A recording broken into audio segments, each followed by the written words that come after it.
it was Tuesday. No, I'm sorry, Wednesday. We made a map after creating 3 characters to give us a direction. And these are some notes on the area that we created. In chat, we are discussing, oh, how about like a swamp city and canals and things along these lines. And so, using our masterful skills in MS Paint, we came up with the city of Teonice, like tea and ice, tennis. There's a lot of different ways I guess you could pronounce that. And so it's structured over the swamp, like in and over the swamp. Lots of areas for intrigue, and it's not just like a fetid swamp of death and decay. It's very lively. Over here, as we randomly were creating this map, akin to how we make our characters, just subjecting it to some forces of chance and chaos. We have a portal to the plane of elemental air underneath the swamp that's making the water effervescent and bubble, and it's having a supernatural effect on a lot of the creatures that live in the swamp, both flora and fauna alike. The game Sunday? No, no, Grim. That's my personal game that I run on Sundays. The only game that I run at the store is the Wednesday and Thursday Curse of Strahd open game. Peru says, I just play with code a bit, made a character gen that picks armor and weapons, still working the fighting code out, but I'm still playing around with it. It's I'm happy that you're doing that, man. If you get a cool looking code or something that's working, and that's something you want to submit to the channel for everyone to enjoy, let me know and we'll see if we can work it into the system. Rose says, I wonder if I could make D&D maps in AutoCAD. After I make dinner, I'm going to try. AutoCAD, the closest I came was like one course in high school for CAD, so I couldn't tell you that personally. Shadzar, though, did share a couple links, and I think I have one. Here we go. This was one of the suggestions that he made, is to use something called Dungeon Painter Studio. So you can make dungeons, you can make maps. There's other programs similar to that. If you're familiar with AutoCAD already, though, you might be able to do something easily. And there's some other ways you can do that. It just depends on how much time, money, or learning that you want to put into it. For me, I know how to use MS Paint like an amateur. And then I just take my knowledge of geography and having made a lot of maps and color code things, and I narrate as we go through. And in fact, tonight I wanted to talk a little bit more about the city, and even throw in a little bit of yeah, I know there's a cat butt. Okay, yes, that's wonderful. And even throw in a bit of flavor into what we're doing, because we kind of have a city of mystery and intrigue. Again, it's not, this isn't the Mos Eisley Cantina that's a hive of scum and villainy. Well, maybe on the water surface underneath all the bridges and under the buildings that are official business. Yep, here's a kitty. He is kind of a scaredy cat too, Ro. You just need to load up your L5R dice app and... Yeah, Grim, because I have such a large amount of people that were coming out on Thursdays, I split the group, and you can come out on Wednesday or Thursday to play through the Curse of Strahd adventure.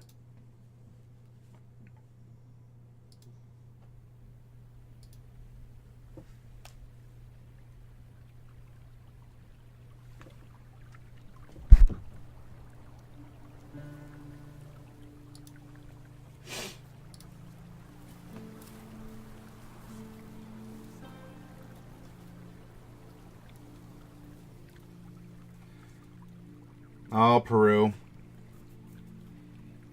Mr. Grimm asks, why not both? You mean, why can't you come to both games? If that's the case, you can come to both games if you want. It's just that on Thursday you'll be doing what you did on Wednesday. Now, the decisions could be different, so I'll run for whoever shows up at that point, Grim, but it's up to you.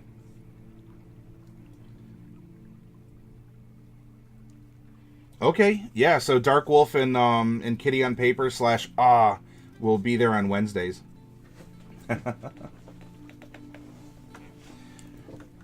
All right, so we had the city here, and we went through and we gave it some ups and downs. Right, it has this weird smell, it has this weird portal, and we're making an ecosystem out of everything. And a little bit of a blurb that I wrote for it gives extra flavor, an extended release flavor to the city from a narrative point of view, not just a list of what we were discussing as a chat, as together, through our gestalt imaginations, we were creating this city. And as this is a city of thieves, Rytel says, I forgot to let you know that I finally did get to come down and play. Oh yeah, Brill, Brill the half elf bard. Thank you for being able to come down, and I'm glad you were able to enjoy it. You can make 2 characters if you want, Mr. Grimm. That's up to you. It would just be a case of if something is uncovered, and that's a clue on Wednesday, that you pretend to be excited on Thursday when you find out the same clue. So I wanted to fill in the map a little bit more with you to assign, like labels to districts, and let's really get into it, because I think for this week's adventure, we can have it be almost entirely city-based with what we're doing here. Though to get into the mood, and this is something that we bring up often, especially when we make a rogue character, is there's a language called Thieves Cant. And, think like a cant, like a chant, which is missing the H. You are, this is the language of thieves. It's subtle. You use names for things that you might not normally, use. And, I'm going to set those off to the side for right now. I wanted to go over Thieves Cant with you as a way to imagine how someone like Gwelev here might talk. Does she have it officially? No. Can we give it to her? She's a criminal smuggler. I don't see why not. Other rogues, other pirates, things along those lines might have Thieves Cant as a communication ability. Yeah, Mr. Grimm. Character knowledge, so like in-character knowledge versus IRL, or what's also known as meta knowledge. I like to think of it as Thieves Can, as in can do. Is Thieves Cant like the slang used in Planescape? Kind of. I'm actually going to get into that here.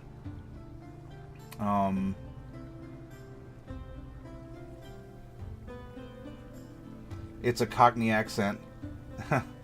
How kind of you to have me here and cat with you. A bit. Actually, I have a document here that goes over, IRL Thieves Cant. Now, when I say IRL, I don't mean today's verbiage of, if you were to go into like a New York or a Chicago and we have gangs and we have that. Because, these days are different than Get Ye Flask days. But going back to those days, in order to get us in the thievy kind of mood, and to describe how things can be flavored, I wanted to present to you Thieves Cant. There's a lot of IRL info about it too if you want to look it up. Yep. PE says, my DM used to tell me I was too good at coming up with things for Thieves Cant on the spot and was concerned about it. That's right, you're staying 2 steps ahead of your DM. That's a good survival technique, PE. The Trouble and Strife gave me a ring on the old dog and bone the other day. Something along those lines. So it sounds like a lot of you are already familiar with some basic tenets.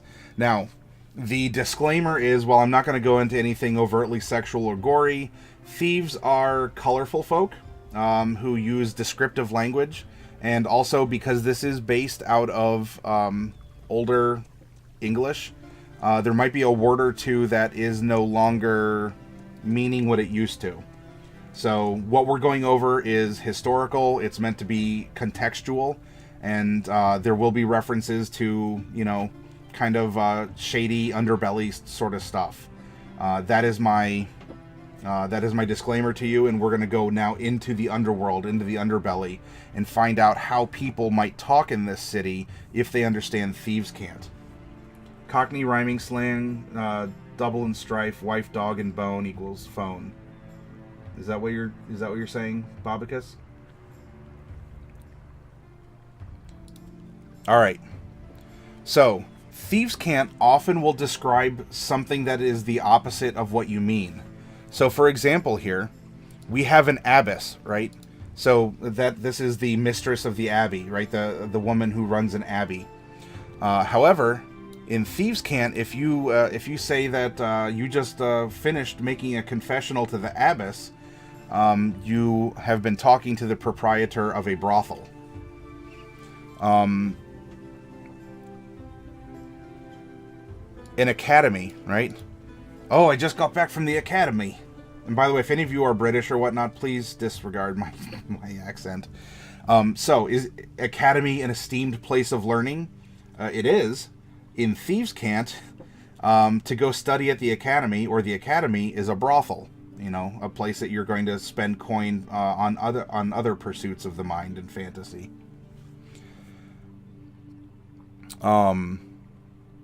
We have an acorn, and this is where we get into some really colorful and descriptive language. To ride a horse foaled by an acorn is to be hanged on the gallows. So if you're walking past and there's someone hanging, that the person who's hanging is known as an acorn, right? Think about it. Gallows are made of wood, maybe oak wood. Oak trees make acorns, right? Acorns hang off the branches of the trees. So an acorn is a man who's been hanged, and to ride a horse foaled, right? A foal is a baby horse, so birthed. So to ride something birthed from oak is an acorn. In Thieves Cant, then, an acorn, you're like, oh, check out that acorn. That is a hanged man. Yeah, other fantasy. An affidavit man.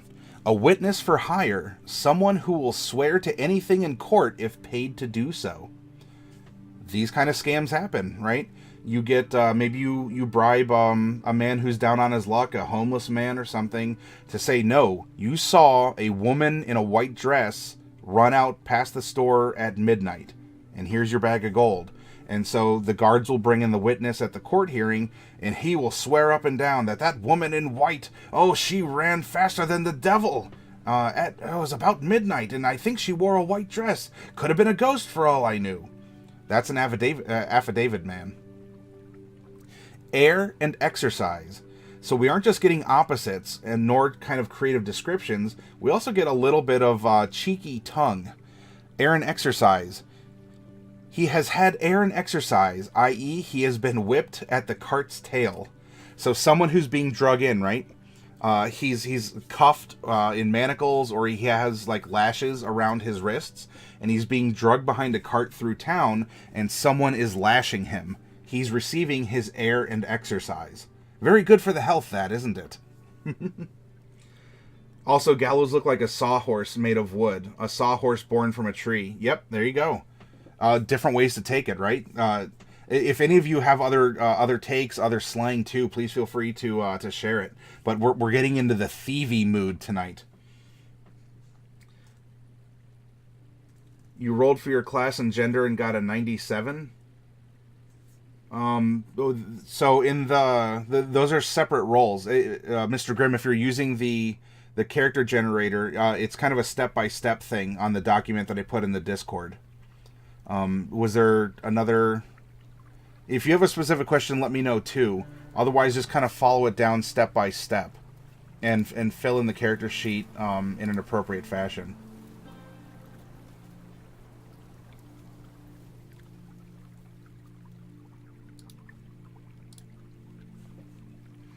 An ambidexter is a lawyer who garners fees from both plaintiff and defender.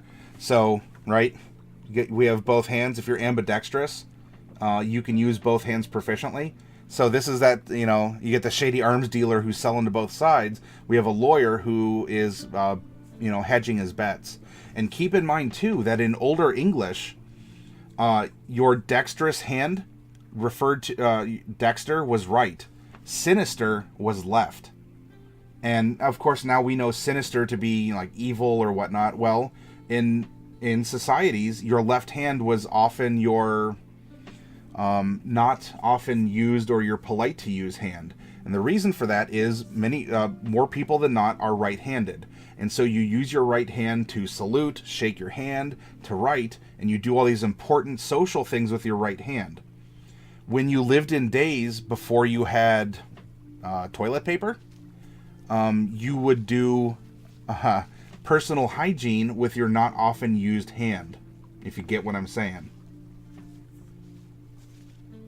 Can your PC learn Thieves Cant?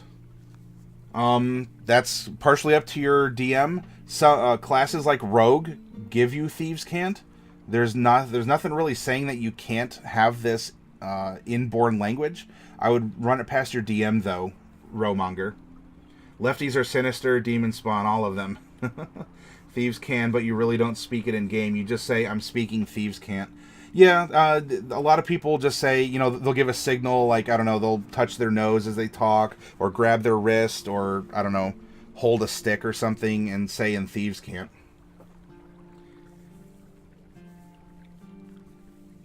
You know what your character is? Are we talking about the Halfling Jam Jam? No, you don't have to assume that, Jam. It's a role-playing prompt. And either the DM has people that hear it and know it, or make a roll to see if they understand. You guess that you're sinister.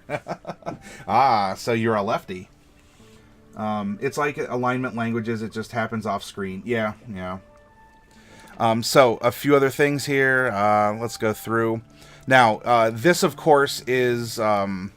this is IRL Thieves Cant. So we have an Anabaptist, which is a branch of Christianity. And this has its own history to it, and we can get into pilgrims leaving England and coming here. There's a story about an Anabaptist going back to save someone who fell in a pond who was trying to drive him out of town, and he ended up getting lynched by the town anyway. So anyway, an Anabaptist is a pickpocket caught in the act and punished by being thrown into a pond. So again, you have thieves who are upright holy men, and lo and behold, they get punished for their actions for some reason.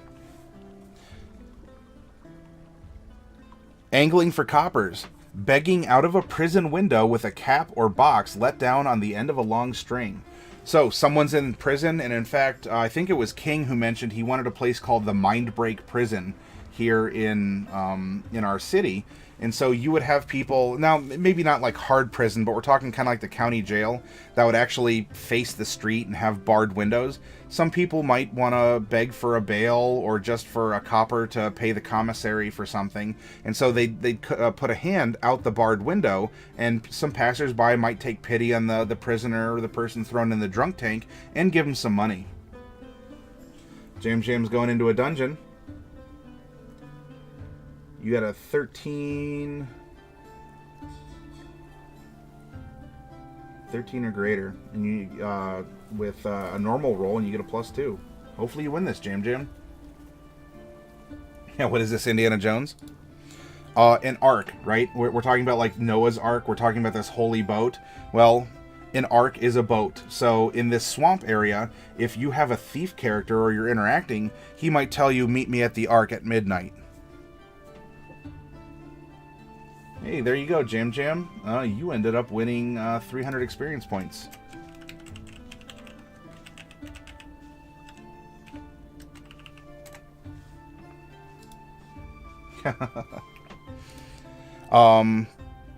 Ark ruffians, talking about a water city, right? Rogues who in conjunction with watermen robbed and sometimes murdered on the water by picking a quarrel with passengers in a boat, boarding it, plundering, stripping, and then throwing them overboard. So it was a bit of a con, right? You're in a boat, and maybe you bump into someone else, and you start up. It's like a road rage, except it's river rage. And avoir du poil lait, stealing brass weights off the counters of shops. Now, mind you, at the time, things like brass weights, especially that are consistent in weight, were very expensive and precious things. And especially if you're a rogue and you're weighing different substances or whatnot, you would take these common, well, expensive but common items for commercial use. And we in the United States use the imperial system of the avoir du poids pound. And so this is why you get avoir du poids and what that indicates. That the avoir du poids is a standard pound. Yes, brass also made jewelry. Then we have some autumn brawlers, autumn divers, and an autumn Mort, a female beggar who hires children in order to inspire charity. As a DM, are you getting story ideas, right? If you want to run a thievy underbelly, like a seedy campaign, you can look at this list of Thieves Cant words too, and all of a sudden you're getting ideas. Oh, yeah. So a woman who's kind of like the character Fagin, Fagan, from Oliver, right? He's supposedly this nice man who gets all these orphans, but really he's just collecting money off of them and through them. We love you, Miss Hannigan. Babes in the Wood. Oh, they're so innocent. That's a name for criminals in stocks, in the stocks or the pillory. You have that stereotype of the people kind of bent at the waist and their hands and their head are through holes. So like you have the half circles on the bottom and then it closes and there's, their heads are through the holes. So you and your friend are walking by and you're speaking Thieves Cant. You look over at one of your friends who must have gotten caught, and you see that there's some others. And you're like, babes in the woods. Huh? No, he wasn't a beggar. He was a thief and robber. He was getting the money through the orphans, at least if I'm recalling correctly. Yeah, a smart idea, using kids to prey on people's charity. In the arms of an angel. I know my voice was out of tune. Oh, looks like Stream Elements can't do math. Oh. Uh-oh. A badge, a term for someone who's had his hand burned as punishment for theft.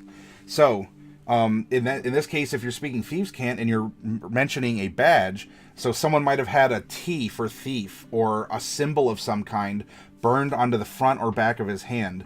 We talked about Indiana Jones earlier. Jam mentioned it.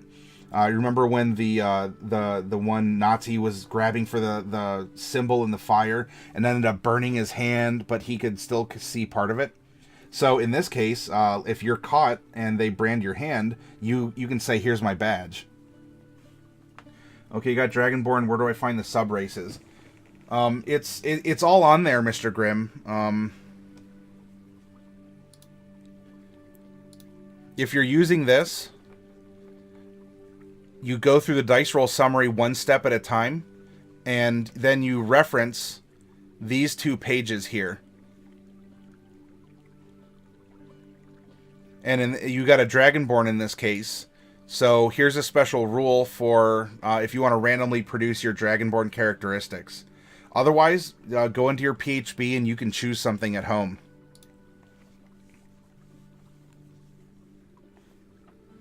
There you go, Shed. Thank you. A bandog is a bailiff or a sheriff. A barrowman, a man under sentence of transport. Right? Think like a wheelbarrow. A barrow is a cart. So if someone's a barrowman, he is being transported like he was, something in a cart. A bat is a very common prostitute. Or a bawd, B-A-W-D. Remember, so think if something is bawdy, B-A-W-D-Y, the adjective. Well, we have a bawd, and then we have bawdy. A bawdy basket, a criminal who sells items from door to door, but makes most of their living by stealing. A beak is a justice of the peace or magistrate, right? Think if you have a judge sitting high up, you almost as like a vulture looking down on the prey of we poor criminals, we poor thieves.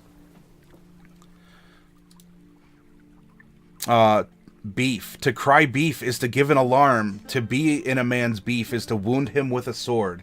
Now, we have a modern interpretation, right? Oh, you got some beef with me? Well, There's origins for stuff like this. The internet is body. A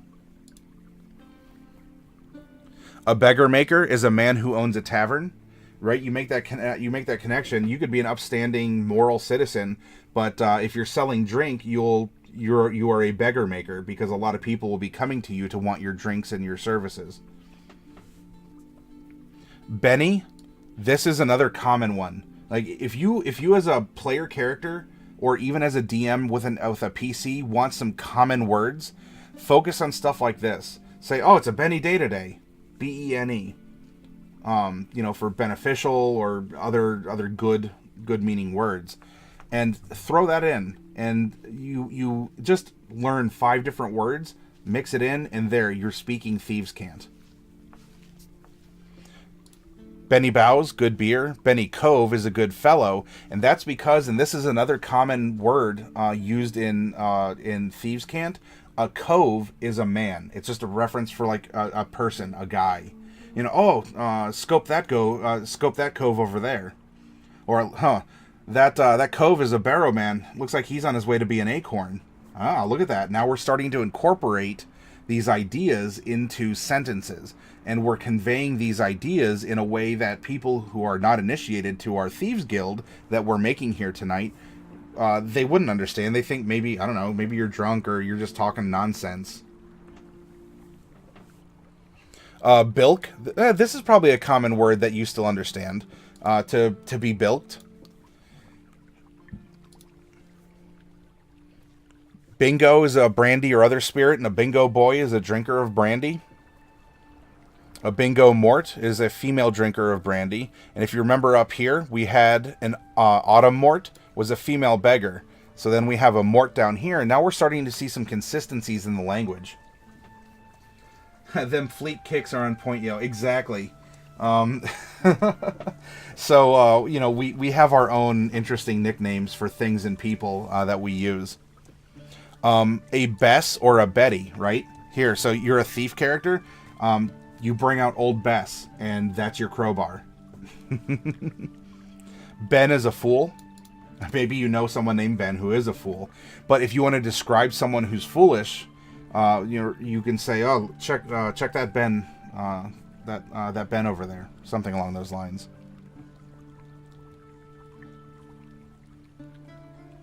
A black box is a lawyer.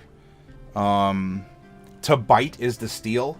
So you can bite someone's pocket, right? Because you're biting, right? No. You're reaching in and you're taking. You're biting something. Chaotic evil metallic dragonborn. Oh, haha. You'll have an interesting adventure with him. I don't necessarily recommend running evil characters, but if you do. A blasted fellow is an abandoned rogue or prostitute. A blader's a stolen calf. And remember, livestock was expensive back then. If you could afford to eat meat, you were doing really well for yourself. And that's why even if we come over to the U.S. During the Old West days, cattle rustling, they'd hang you, right? Or they'd shoot you if you stole horses, if you stole cattle, or other things like that, because that was very precious. Bleeding rig is sheep stealing. A bluffer is an innkeeper. Blunt is money. A boarding school, right? We had an academy. An academy was a brothel. A boarding school is a prison. So you went to the academy, and you ended up being put in the boarding school for your crimes.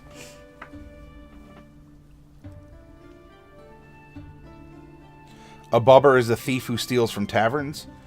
Brimstone, an abandoned woman or thief.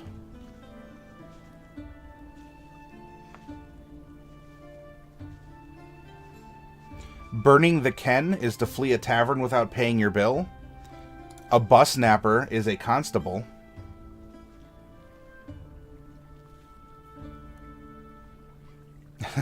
Getting a little cheeky. A buttock and file is a prostitute who steals from their clients. A button is a fake coin, right? Buttons are little round things. So, if you know that you have some buttons on you, or you tell your associate, I'm paying with buttons, he or she might know to take the wink and know to be quiet, because you're passing some counterfeit coins. Ah, the academy. Yes, those were the days, right?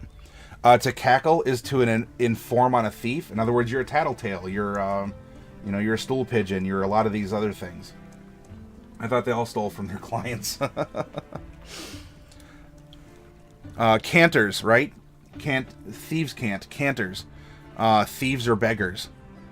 Canting crew is also thieves or beggars. Cap is to take an oath. Captain Sharp, a person in a fixed game of chance whose job is to bully those who refuse to pay their debts. Cattle isn't necessarily referring to things that bleat and moo, prostitutes or gypsies. To be charactered, right? We also said that you have your badge. To have your hand burnt as a punishment for theft. A charm is a lockpick. So, you have your bag of charms, right? Because we're very charming fellows as rogues, as thieves and criminals and assassins. To be clear is to be very drunk. So again, we're getting opposites of meaning and things along those lines. Clank is a silver tankard. Let's see. There's a couple other... climb up a ladder to bed is a reference for being hanged. And there's a reason why there's a ton of verbiage about gallows and being hanged. It's almost as if thieves were hanged, especially in public venues, very often and in different ways that have created this colorful language. Cove. So Cove is a man. Crash is kill. Cullability easily cheated. To dangle is to hang. I mean, that makes sense. Also, some other good common words. You have darkmens and lightmens.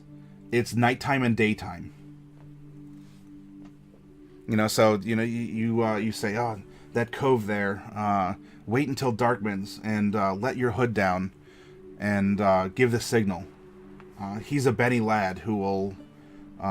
he's a Bene lad. He has a badge on his hand from old days, but he's learned to be better since. And again, we're throwing in some verbiage. You're getting into the mood. You're becoming, ye olde criminals.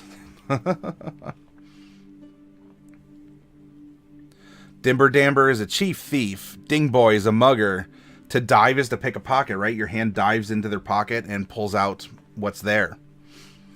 Dromedary is a bungling thief.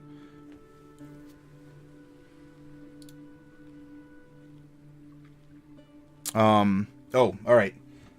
Oh, you'll be a cackling acorn. You keep hanging around that bus napper. Very good, Bobicus. Yeah, you're getting into it. Now, so we're going to encounter a word that in today's American English does not mean what it used to in English. And so we have this entry here, and it's important to remember that this word is commonly it refers to sticks or other stick-shaped objects.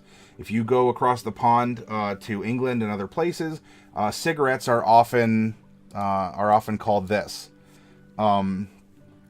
In this case, because you have this small boy that you're passing through a window in order to then go through the house and unlock the door for you, you have kind of like a stick, right? A small child that you're putting up and going through there. So context is important, and of course, how deep you want to get into the Thieves Cant, because we're bringing up prostitution and murder and hanging and all this. Talk to your fellow PCs and your DM to make sure that you're bringing understanding and not just the language to put out there. So hopefully you guys get that and understand then what this means, because this is a very good criminal tactic, right? You have the woman who hired the children in order to beg for coins. Well, here we have a group that will take like the small boy or the birds, right? Little birds in Game of Thrones, and they'll be passed through an open window, and they'll go and unlock the door for the thief. A family man, right? Oh, who wants to... We're upstanding family men. Well, you're a receiver of stolen goods. A fam lay is a palming an item in order to steal it, so that'd be like a sleight of hand. Fams are gloves. A fen is a prostitute. To fence. Now, this is still a somewhat common word here. To sell stolen goods, or one who buys stolen goods. You're used to it being a word for a partially smoked cigarette. Yeah, that could be a term for it too, Del.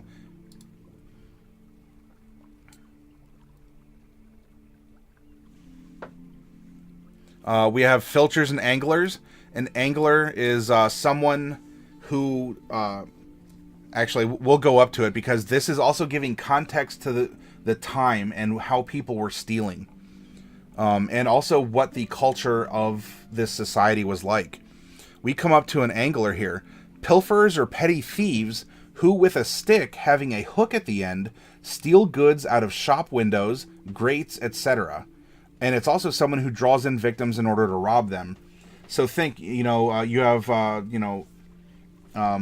good wife Abby puts a pie on the window. And now we have an angler or a filcher come along and with a stick grabs the pie off the window and takes off with the pie. You're used to a lot of these terms from Skyrim. Oh, I didn't know that Skyrim used a lot of these, Jam Jam. And Jam Jam's going back into the dungeon. It's worth 350 experience points. Delcorn, you could call that a hooker, if I recall correctly, was actually born out of the Civil War. And for a commander whose last name was Hooker, and he was very amorous with women. That could be apocryphal, but ain't history grand?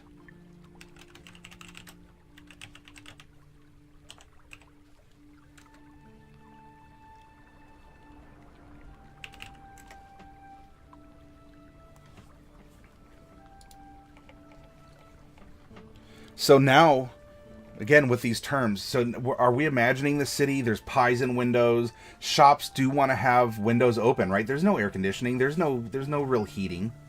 You want the sense of your bakery to flow out. You want people to see your goods in your store. And so there's going to be people who are out there to try and grab these things.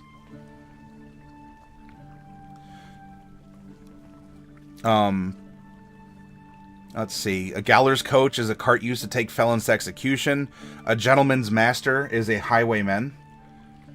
Gibberish is another name for Thieves Cant. Ginny is a crowbar. To grease is to bribe. Remember, we're greasing palms. We're making transactions go more smoothly. We're greasing them to provide less friction. Someone has a hang gallows look. That is a villainous appearance. In Skyrim, you can't sell items deemed stolen until a certain amount of time has passed, but there are fences, such as a character in Thieves Guild, who buy stolen goods normally. That makes sense. And I appreciate you sharing that, Jam. A high pad is a highwayman, because you'll also get padfoots that are kind of the name for a normal thief, or a thief on the road. To be hooked is captured. Oh yeah, I'm sorry. There are hookers that are anglers as well. To hew is to whip. To hush someone, right? You need someone hushed. Well, you can't really talk when you're dead. All right. Well, in D&D you can for magic reasons, because magic can do almost everything. But if you want someone hushed, in Thieves Cant, that means. This is a fun one, an ironmonger's shop. To keep an ironmonger's shop is to be hung in chains. Jack-in-a-box is a card sharper. Jack Ketch is a hangman. Jailbird is a prisoner. Jammed is to be hanged. So I'm sorry, Jam here. Hopefully you do not become jammed. A Jenny is a crowbar. A jigger is a whipping post.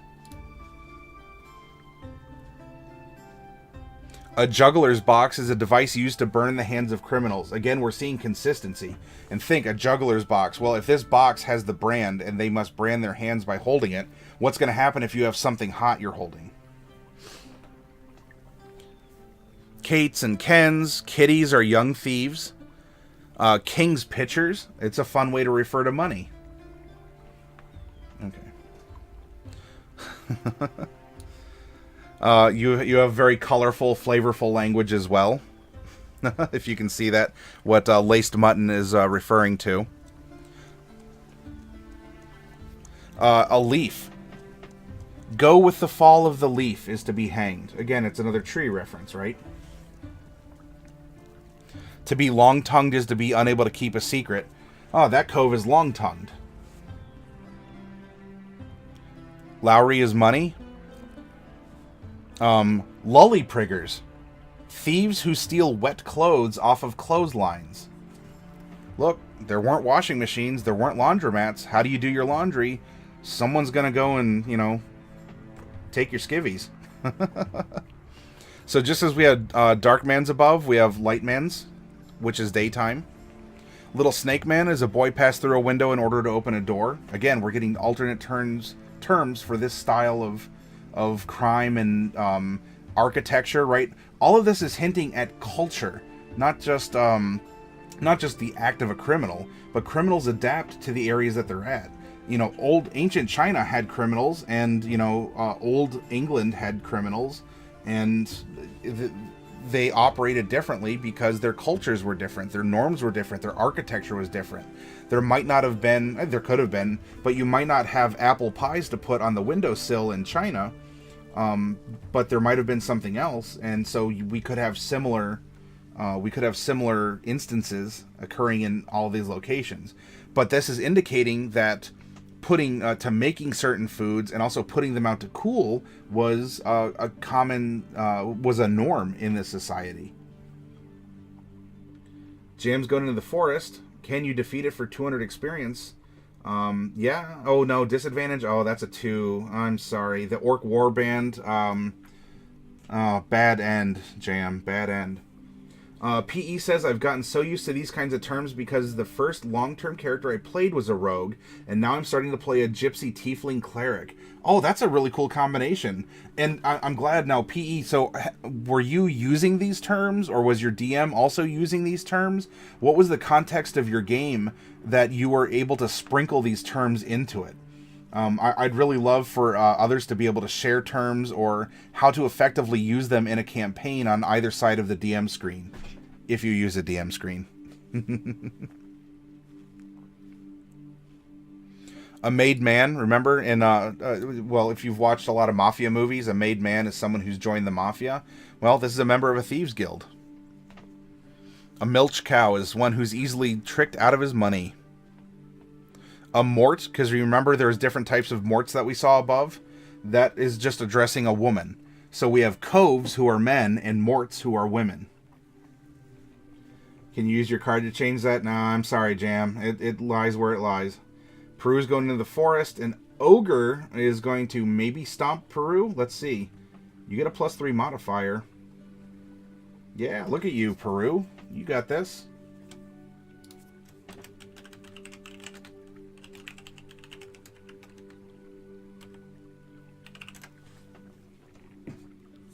Hey, what are you doing? Get out of there. Cats. A napper is a cheater thief, right? So you have like kidnappers and you have other types of nappers. Myrmidons are constables. To nab something is to seize. Neckweed. Hemp to be made into a rope. So if you're passing by a field, oh, look at all that hemp weed. Because it's a plant, right? You make rope out of hemp, and you can use other things too. But it's just referring to the plant that's used to make a fabric, or in this case, a rope material that will hopefully never hang you. PE says, we're pretty low budget, so we use binders for our screen. But yeah, my DM just sort of got together for a couple hours and made some stuff up and found stuff online that you could use in game. That's cool. And there's nothing wrong with being low budget and using binders or whatever. I don't even use a DM screen. All my rolls are out in the open. Every table's going to be different. I'm not saying one way is superior or the other. But that's neat that you all did that little bit of extra research in order to get into it. Grim is going into the plains for 125.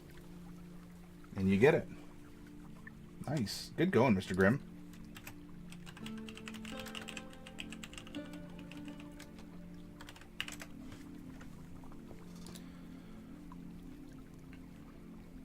Newman's lift is the gallows. To nim is to steal or pilfer. To nip is to cheat. An oak is a rich man. An oaken towel is a cudgel. An old hand is an experienced thief. So I think we get the idea. There's a lot here, and I'll end up throwing this into the Discord channel, so if you want to download this document for yourself, you can look it over and weave it into your campaign as a DM or into your character's speech as a character. And I'll tell you, because I mean, you're the rare few who are here and playing and interested. If you go and you learn 5 words, that will add a depth of character that a lot of other players may never have been exposed to, and they'll think of you as wise, or you're experienced, or you're really getting into your character. And a lot of times that then goes on to motivate them to maybe want to speak with an accent, or to learn words from other languages or other lifestyles.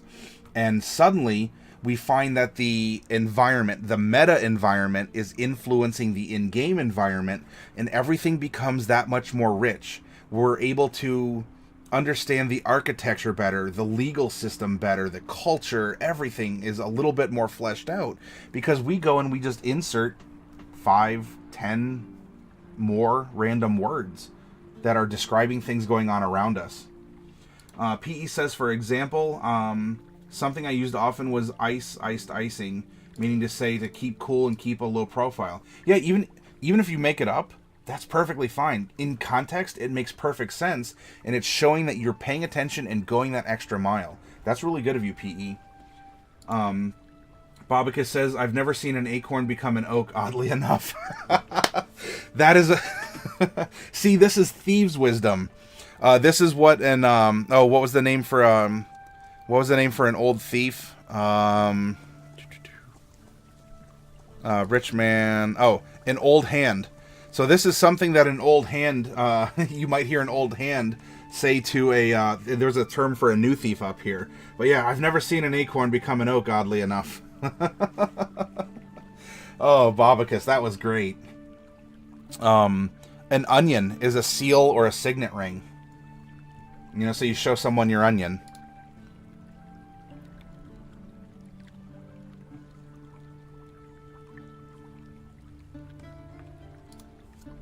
I can't come get you. Damn my low EXP, says Peru.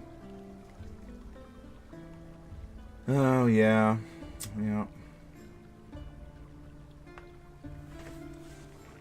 Mr. Grimm got thrown in the dungeon.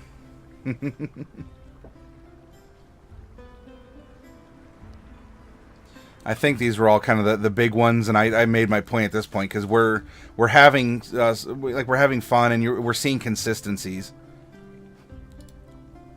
To be scragged is to be hanged, and a scragum fair is a public execution, right? Oh, it's a fair. It's wonderful. The public's invited. It's a celebration of the death. A sheriff's hotel is a prison. A sheriff's ball is an execution. A sheriff's journeyman is a hangman.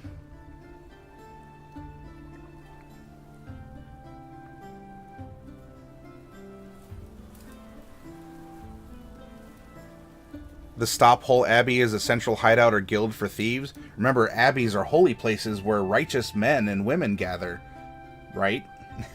Because we as thieves are righteous men and women.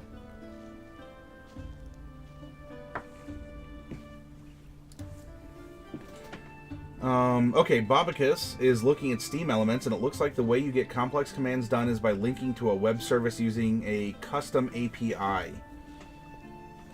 I get your gist. I personally don't know how to do something like that, though, Bobicus. I'm sure it can be done. Dark Wolf is going hunting in the plains. Or are you the hunted? A kobold mage jumps out. You need an 8 or greater. You attack with advantage, and you get it. Dark Wolf gets 100 experience points.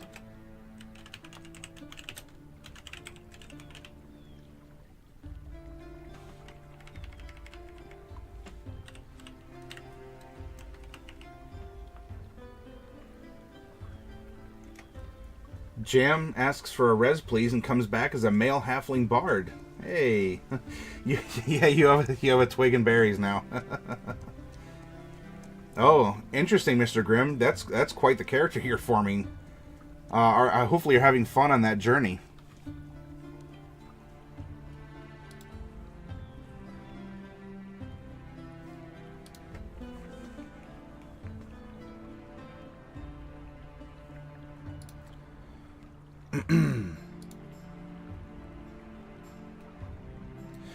Okay, so we have this mood, and the stories you all you're sharing of using this.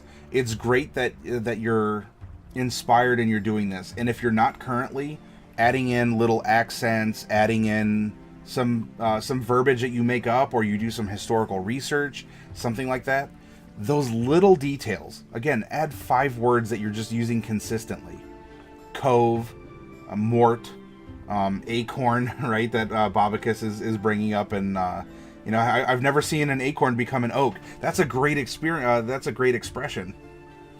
But make this stuff up. Bring culture to your character, and in so doing, going off of the heels of what we talked about last night, everything your PCs touches comes alive. Think of the Langoliers. I don't know if you've watched the movie or you've read the Stephen King book. But the basic premise is some people go back in time and everything seems to be stopped. But because they're animated people, the things that they touch and interact with suddenly catch up in time to them. And so, they could pick up an apple and it might instantly rot, or something that doesn't rot would still work. DMs can colorfully describe things that are even currently happening around you. But as a PC, you are a co-DM. And so you are bringing these observances and phrases and languages into the story. And so when you pilfer a pie from the window, from the Bene Mort, who makes the local, kids happy with her bakery, with her cookies and everything, all of a sudden you've touched this part of the world and it has blossomed from you and come alive even more. And so the story is richer for your participation as a PC, because as a DM, I can only do so much, because I'm running everything else in the world. And so I would rely on you as my PCs to interact. Duel going on. And Peru won. You're not using your female halfling for this, by the way. Still trying to develop her. Oh, is that a class list I see? Oh, I'm not sure what you're talking about for a class list, Jam.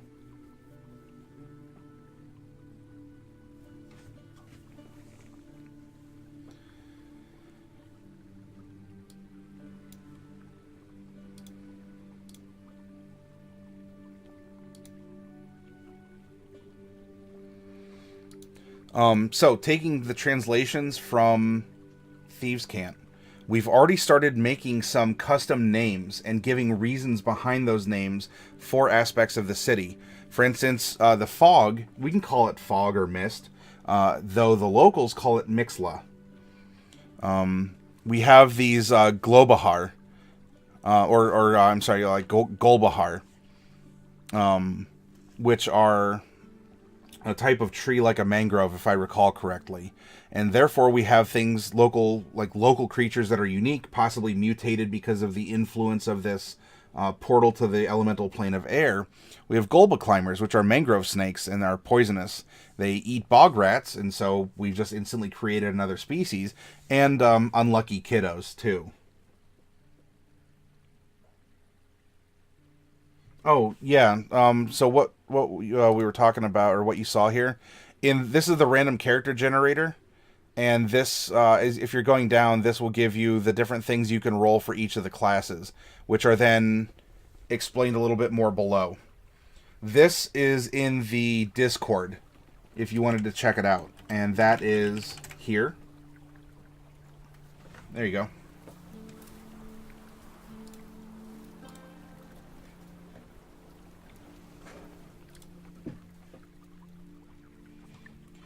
So now what I would like from you all is a little bit of input into this city. We've gone through, It does a lot of trade, and it has its own unique features. Though we should give some names to aspects of the city itself that we're generating here. For instance, we have determined that there's probably going to be 2 religious temples. In 5th edition, it doesn't so much focus on individual gods, or at least as much as you're creating a cleric. As a cleric, you're addressing a domain, and a domain can have any number of gods for any number of pantheons that the DM is running. In this case, then, because of what this place is, there's probably going to be 2 religious temples, one to the domain of knowledge and one to the domain of nature. And so I would want to ask, to put it to you all, as we're filling this out, and, is this kind of a seedy criminal city? Maybe. Now, would the, if you built a church in the middle of a crime-infested city, it's still going to be, the Church of the Gracious Angel or something along those lines. What are some names that we could assign to our wizard school of transmutation that's here, to our temple or our shrine or our cathedral or whatever, to the domain of knowledge, which kind of makes cleric wizards, for lack of a better term, and to the nature domain, which kind of makes cleric druids-ish. A lotus eater is also a name for a cat burglar that chews Golbahar leaves to levitate into homes. Ah, okay. That's pretty good.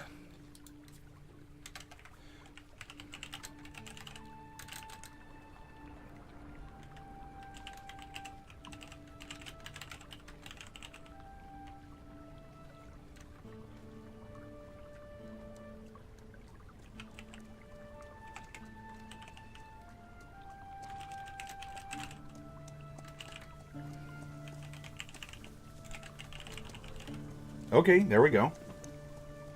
Where do you rate your archetypes?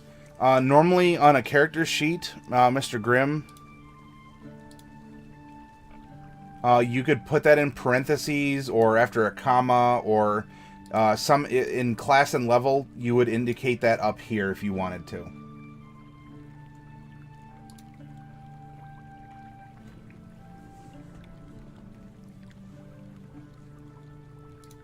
Now, a couple other names, because we have the location, or we have the name of a prison, and we can give it a location. We have the islands that are visible here are Aia, Bosundre, and Nephibos. The first one, in an old, kind of forgotten language, meant mouth. This one meant keep in the fog, and the other one is called Sinner's Rock. Well, based on what chat was offering, in order to create this as Sinner's Rock, maybe this is where Mindbreak Prison is going to be located. And if this is the keep in the fog, then maybe we can make this more of... it's in the middle of a lot of things, right? So this is where the militia for the town are probably operating out of. This is a simultaneous land and naval, in so much that the swamp and river has a navy. But this is the military outpost of this city-state, or whatever entity we decide to make it be. Since Bosundre is the keep in the fog, and as this is the mouth here, we can even exercise and say, well, so the island is known as Ia, Ia, Cthulhu Fatagan. But we could also say, oh, well, the little, like, guard tower, or the little, like, water break / guard tower, or lookout post or something that's located here is also called EA.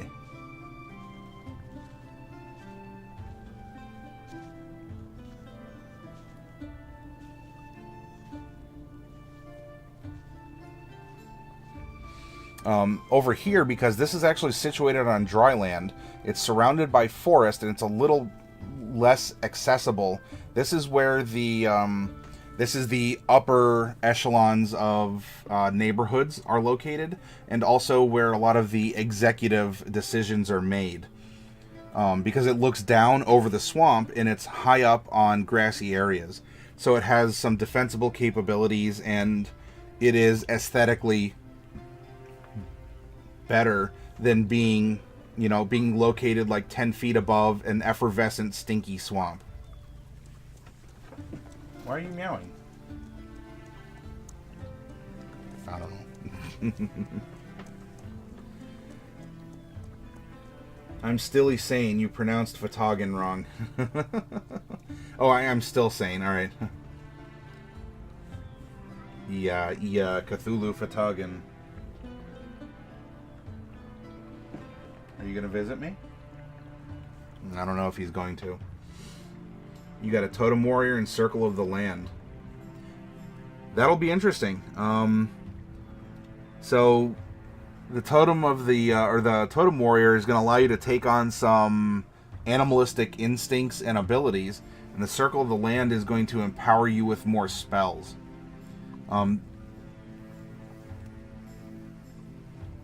You have a very primal character.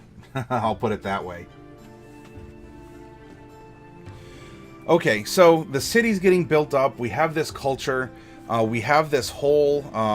in fact, Bobicus or someone else out there, is there a name that we want to give to the black market, the underbelly, the thieves guild, something along those lines, that are going to operate more on the water level or in the lower levels here, even like underneath the towers, or, you know, around the edges of the sandbar, or in the shallows of the swamp where all of the rice and the weeds and the cattails and other things, these mangrove style trees are growing.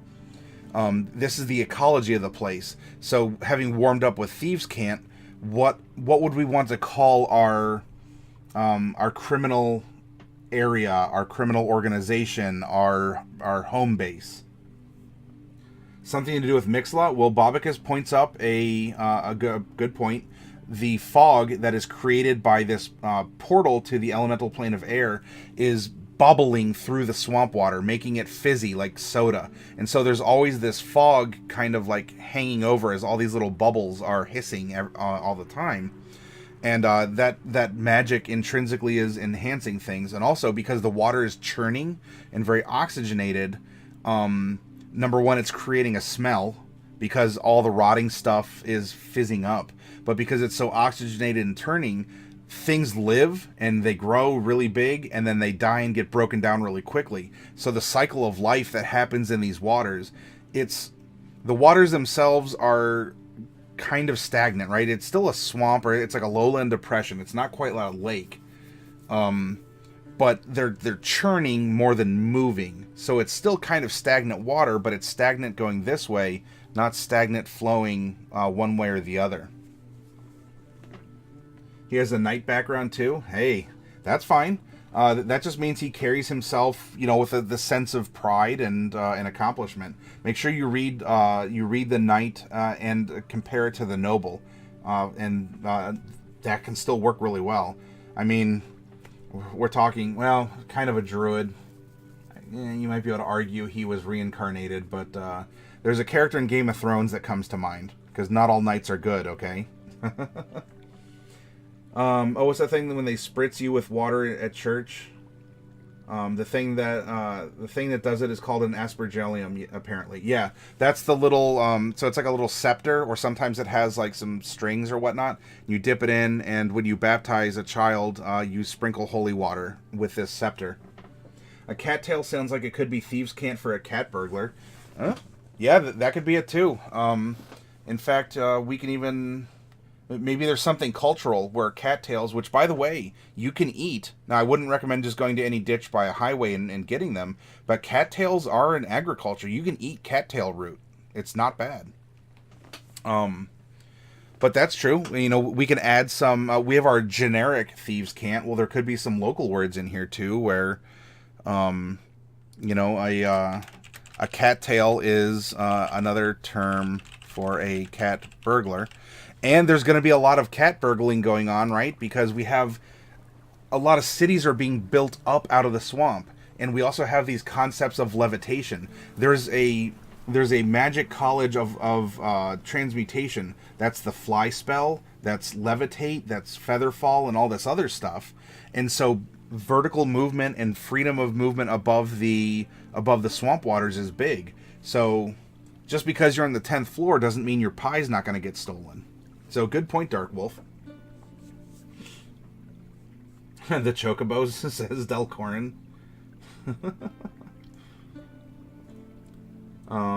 The thing that... Okay, the name derives from the Latin verb asperger, to sprinkle.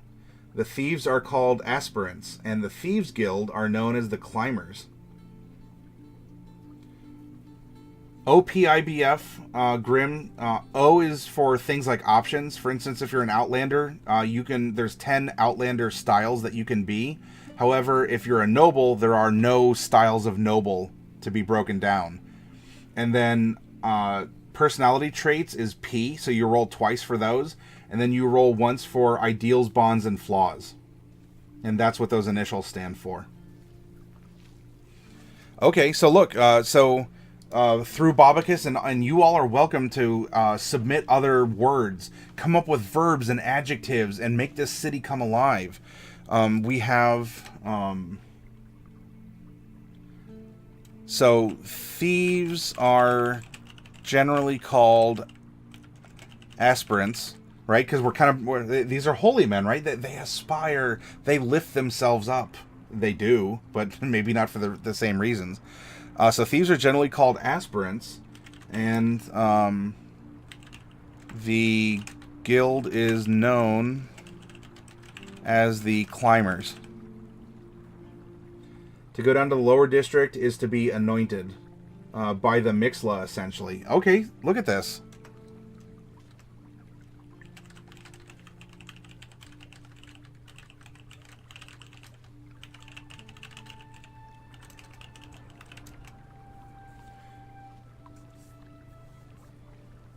Cool. Now, Bobicus, you are certainly welcome to continue putting these terms out and making these connections. Dark Wolf, do the same. Any of you else out there lurking or in Chatland, come up with something. We have a swamp. We have a city. We're talking kind of the seedy underbelly. What are the names of these different places that exist? This is fantasy. It can sound as stupid as you want it to, and we'll still make it cool. We can make it integrate. Have some confidence. Throw something out there.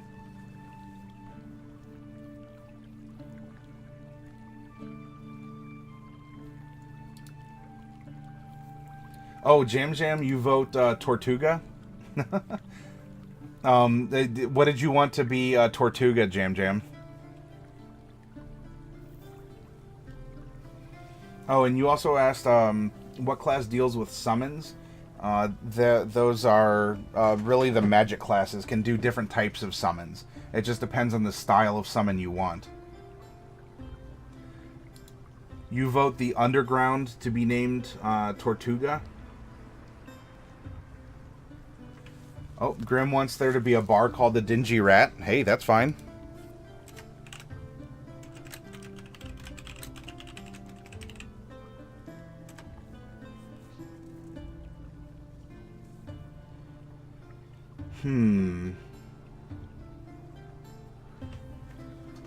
So Tortuga is tortoise or turtle. We can probably vote with this or go with this. If you're targeted by the Thieves Guild for punishment,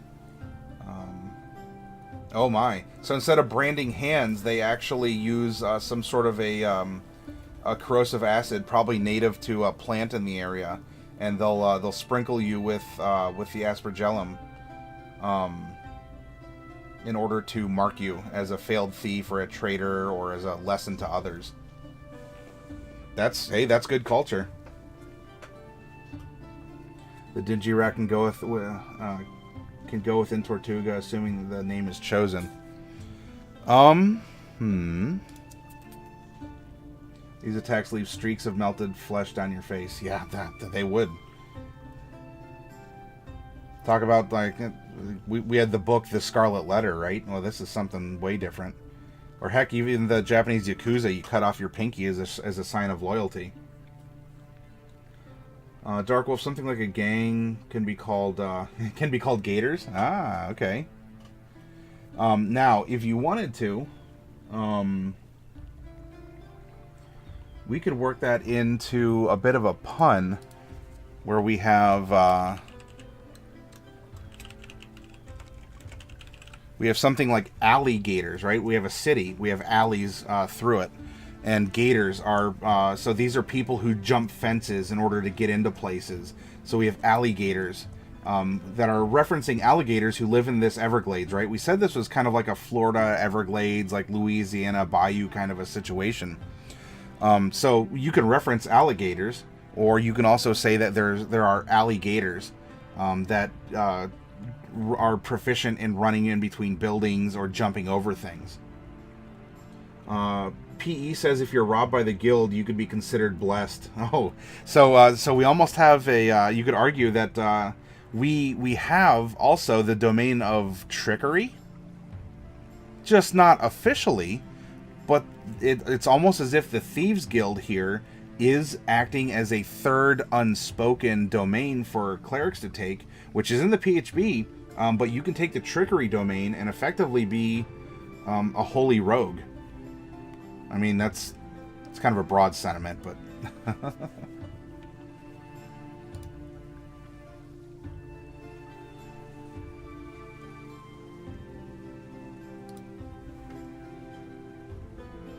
In this case, then,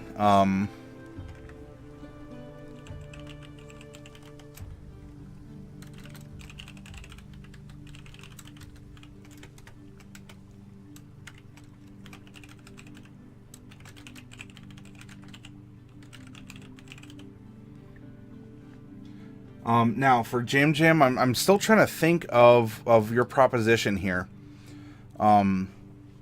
Maybe we can do something, because you want this to be happening on the underground, and in this case it would be more like under the buildings, because they're kind of built up on stilts or on stone pillars, things like that. So there's not necessarily an underground, but there could be something that's not officially on the map. But we can say, we want to call it Tortuga, that's turtle or tortoise. So maybe what we can do is say that in the...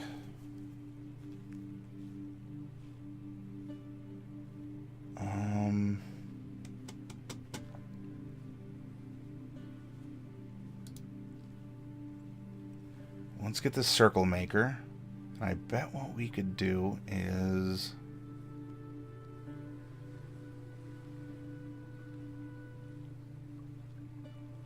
turtles have shells, and they can exist underwater. If we're not just talking about a normal turtle, there are creatures called dragon turtles that exist. So maybe there used to be a nest of dragon turtles here, and... by virtue of that, there would be a large burrow. Oh, okay. All right. So, how about this? Based on what Jam Jam submitted and what we're going with, what if built into this hill, because remember, this looks down into the swamp here. What if at one point in time there was a dragon turtle nest here, located in the hillside? Now, since then, things have kind of grown up and over, but there's still this den, or kind of like a dam. Maybe that's even why the hill was built up some. And so you have the remains of the last dragon turtle that lived there as kind of an entrance. A lot of people might consider it to be, I don't know, it blends in or just overcovered with moss. And therefore, this Thieves Guild that we have,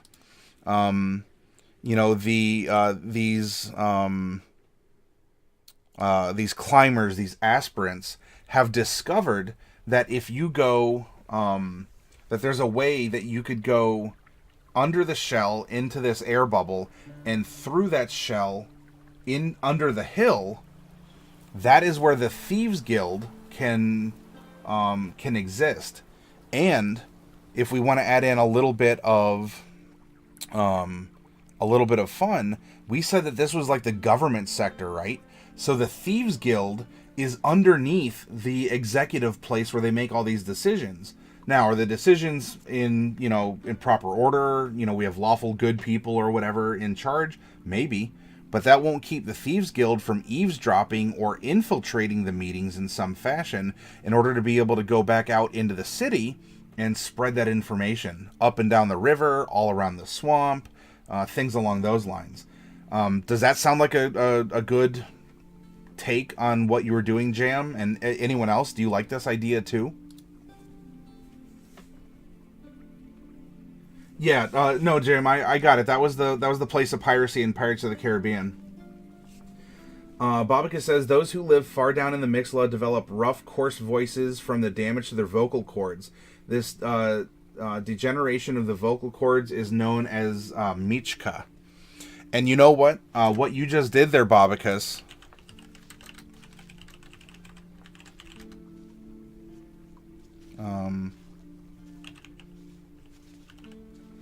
what you just did is offered your DM a way to signify where someone could be from, especially if we're dealing with a campaign that's only taking place in a city.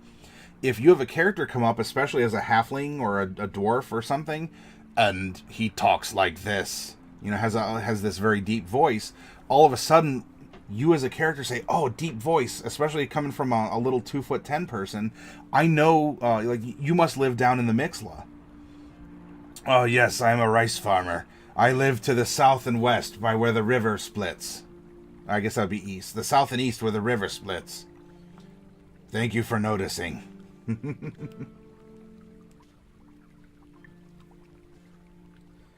There's a famous Michka inflicted bard that has made a name for herself here. Boom, look at this. Now we have an NPC as a DM, or someone that could be an influential ally as PCs.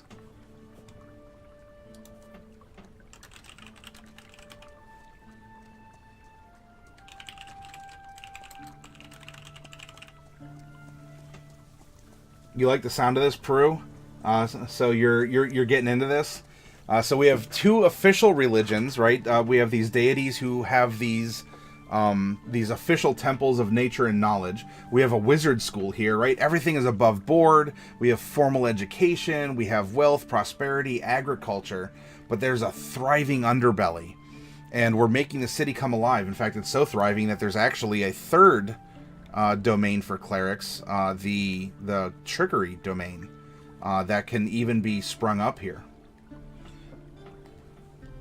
PE is saying maybe there's a high-ranking member of the Thieves Guild who happens to be on the city council, so the Thieves Guild always knows what's happening. Yeah, that could be, and you know what, PE, that would make for the first good antagonist. Now, is this going to be the last boss of the campaign? Maybe not. And in fact, there could even be rumors that at any given point in time, one of the members of this advisory board or city council or whatever oligarchy of some kind we want to impose is a member of the Thieves Guild, but no one knows for sure. And so that could be one of the first adventures, is to find out who this person is.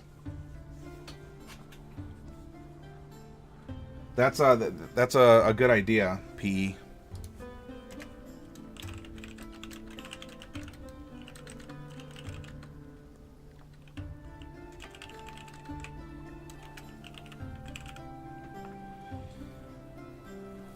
Jam says, I see what you're saying. If you really wanted to, you could turn the underground under the executive section, assuming it's part of the city or large town, could make a small town of lawlessness in the cisterns or caves under as a haven for criminals of the black market. Yep. I think that's what the Thieves base is going to be. Now, it may not be a sub-city itself, but it could be, like a rather large guild hall or a small keep of some kind that was naturally dug out by this dragon turtle, adding an exotic location to an already exotic location, but making them different and adding another sense of mystery. Jam goes into the dungeon. You need a 12. You get a +2 with disadvantage. And unfortunately, Jam is back in jail with maybe an ooze that is hungry only for the fibers of clothing. Because clearly this is anime. What should getting tossed in the swamp be called? Well, consider what lives in the swamp. There could be alligators, ravenous fish, It could be getting, your chum in the water, or you are you're feeding, you're leeching. Leeches live in swamps, something along those lines. Because we have keel hauling, right? You're hauled along the keel of a boat. Swamps are also called bogs. Like, let's use our thesauruses. Let's make this ecosystem come alive. There is a term, I think, as a form of punishment, if not death, but maybe you're lowered into the swamp water for half an hour, and then when you're brought up, you have, maybe some sort of like a dire leech or something lives in the water, and so when you're hauled up after that time, you have these leeches on you. And that's a way to help teach you a lesson, if not kill you, is to have your body leeched. So maybe getting leeched is a term. Does that make sense? Bath time, says P. So for weight, I multiplied my results. Yeah. So you rolled the dice for your height modifier. So now take that modifier and multiply it by your dice roll for your weight, and then add it to the base weight, Mr. Grimm. You like the idea of it being a training area and they come out to test their skills. I think that would be pretty cool. Especially like we have these turtles kind of coming out of the shell, right? That'd be interesting. Getting bogged down, says Delcorin. Oh, jeez. That makes me think of the bog of Eternal Stench. Oh, yeah, hey. So we need some vermin of... No, rats of unusual size. Is that what a bog rat is? An extreme Anabaptism. Yeah, if we're going with the Old English, Thieves Cant. Jam. I imagine the surface of the water is covered in a thick foam scum. That could be, right? Because more particularly, and again, think of the ecology, right? If we have our portal, a lot of the agitation and the foam and the bubbles is coming from here, and as the river flows down, it's carrying this water more this way, which is why these lotuses only seem to grow here where the magic's really concentrating. So down here, there could be a lot of this froth and foam, maybe not so much up here, right? Because you're getting only a little bit, and it kind of like strings out and goes through here. So you lose a lot of fizz over in this direction, which again, for the rich people living high on the hill, and for the executives of the city and whatever, the city fathers, you're not getting a lot of that smell because there isn't as effervescent stuff that's happening here, and probably a lot of the wind generated carries down this way. So it's another advantage. Soup day at Dirty Rats. Yeah, the rodents of unusual size. Thank you, Delcorin. I knew it was something along those lines.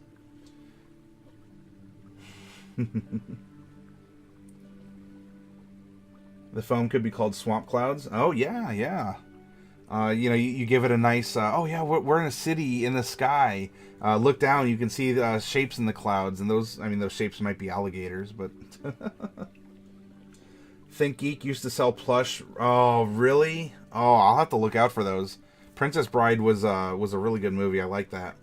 And having a cuddly rodent of unusual size would make my day. So if you dump someone in the swamp, you say you want them breathing clouds. Oh, something like that could work. I imagine that's kind of a very filthy scum, like a foam. Jam comes back as a female human wizard. Ooh. Oh, and Darkwolf said that you finish up the base colors if you want to see. Yeah, Darkwolf, please throw a link up, and I'll put it up here as we're kind of finishing up, getting into the mood of this city. We're world building. We're creators. We're making this place come alive, even though we're kind of talking about bad stuff. But we're still making it come alive and giving it a culture of its own. You got the melons?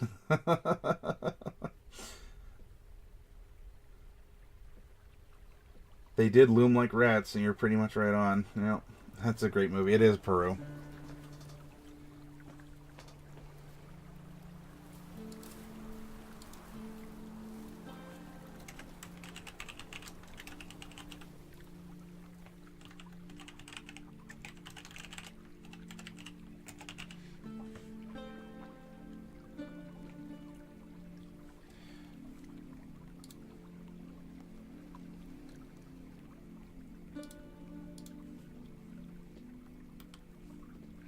Okay, let's see what Dark Wolf has made. So this is her character that she's running. We're going to take a quick sidestep here.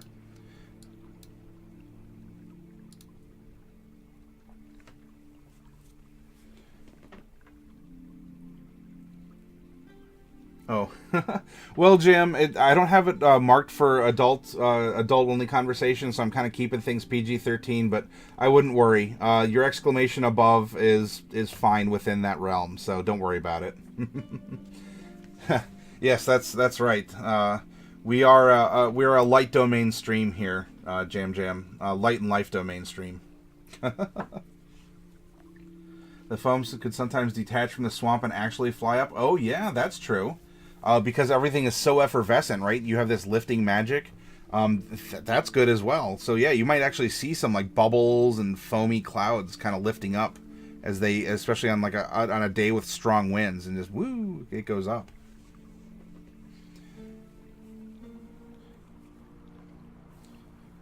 Well, Dark Wolf, I think you did a pretty good job here. I see you like so you went with a slightly darker skin tone, like more of a tan, I guess. And that offsets your hair pretty well. And I see what you're talking about, intertwining the vine for your druid into your braid, and it looks like it's even used to wrap around your ponytail here. We have the bone white of these antlers that's offsetting against these bandages that you're wearing. Euphemisms are welcome and encouraged, I think. I didn't say anything. But I appreciate creative thinking.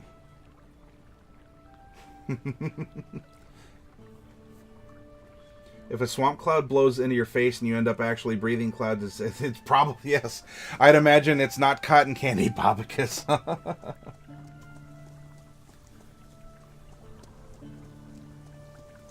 Yeah, wink, wink, nudge, nudge, say no more. You into photography, eh, governor? Wink, wink, nudge, nudge, say no more. You into photography? Your person's pretty stacked, Grim.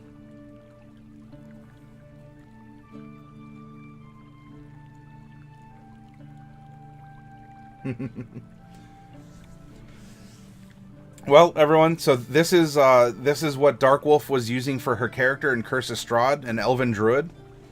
I like her golden eyes. It looks like you made them even kind of wolfy, right? Like that. That was probably on purpose, but that is something that I'm noticing right offhand.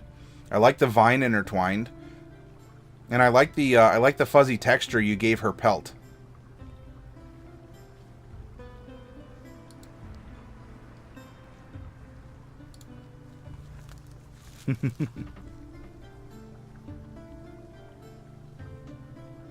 Thank you for sharing this, Dark Wolf. Yep, wolfy eyes.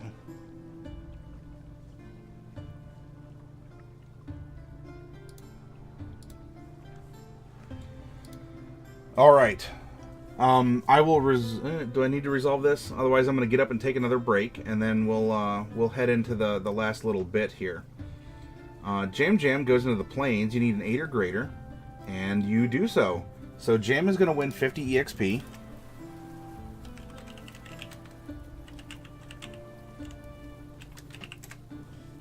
There you go, Jam. Ha. So there you go. You have to clear a den of monsters, Jam. I will tell you what, Jam. If you can clear the tomb, I will give you a bonus set of EXP with what you drew from the deck of many things. If you do a random tomb.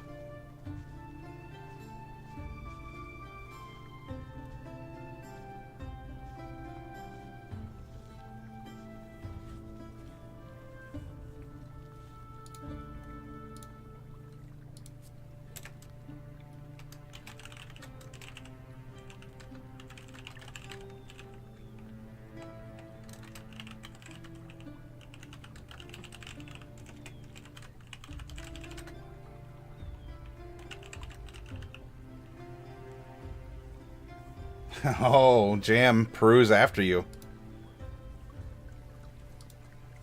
No, Jam Jam. Do exclamation point random tomb. TOMB.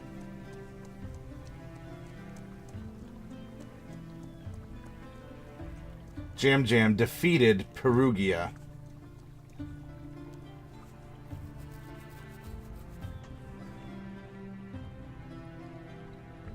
So the portal to the plane of air. Okay, I'm following you, Bobicus. Yeah, sorry, Peru.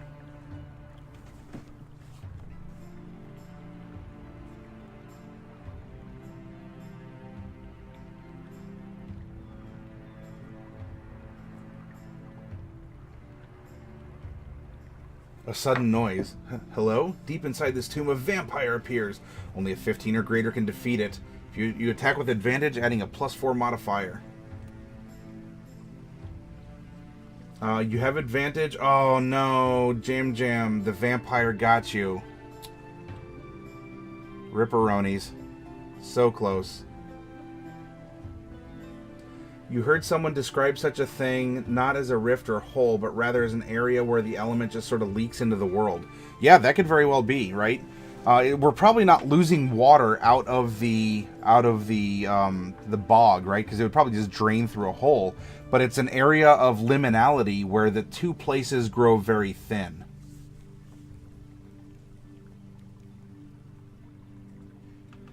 Dark Wolf, it's late and you're on watch. Your party member has been gone a while. Eventually, you sense someone or something approaching. You hail the figure, hoping it's your friend. Who goes there? Babyface Cletus, is that you?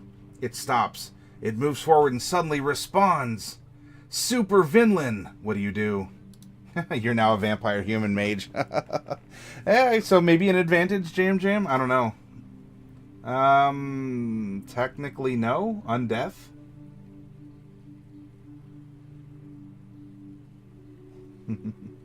Yeah, you were one off, Jam.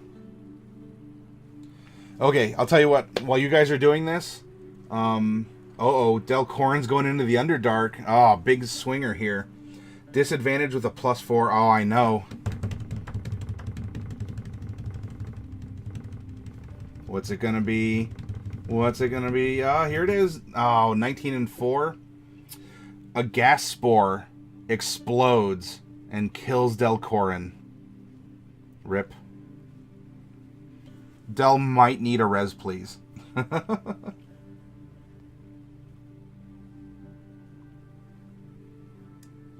Sorry, I would just stare at them and sit back down. Yeah, I don't know. It kind of seems, it's a happy face, right? Like, I'm back from the woods. Don't worry, we can keep moving. Oh, alive isn't playful? Yeah, I've seen, I think vampires can be playful. Delcorn comes back. Oh, playable. Gotcha. Woo, no more. So, Del was a female tabaxi bard, I want to say, before this. And so now after being brought back, the resurrection spell gave Del an outie instead of an innie, and you kind of gained some muscle mass. And yes, Del, you have no more things. Uh-oh, Shadzar's going in for the big kill here. A Durgar Slaver. You attack with advantage. 15 and 6. Nice, look at that. 1,000 experience points for Shadzar.